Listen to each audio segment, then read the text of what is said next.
Alright folks, welcome to Searching for Scone. Today we're going to be looking at a cardamom scone recipe, one of many of our scone recipes. First of all, start off with adding the butter and flour together and rub together with your fingers to form a breadcrumb-like mixture.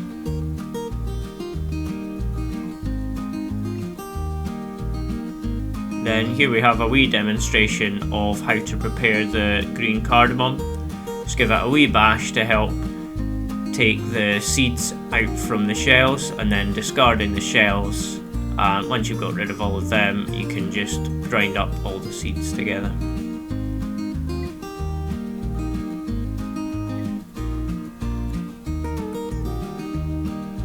Then add the green cardamom and the sugar in with the flour and butter. And these are the dry ingredients that are going into the mixture.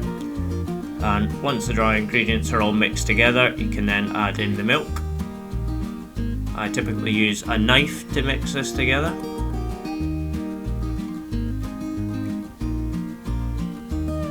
And once you have the scone dough formed, you can then prepare either a surface or a board, and I generally put a little bit of flour on here for the rolling out process, just to stop the dough sticking.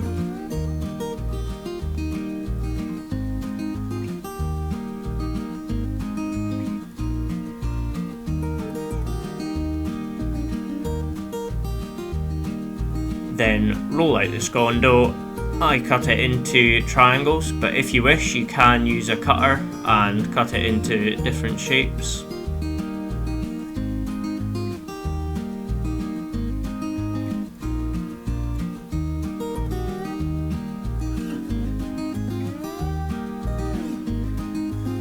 And then before baking the scones, you can brush with beaten egg.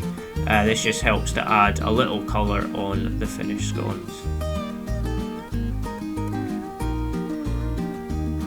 And here you have it, cardamom scones. Let us know what your favourite toppings are. Thank you, and keep on searching for Scone.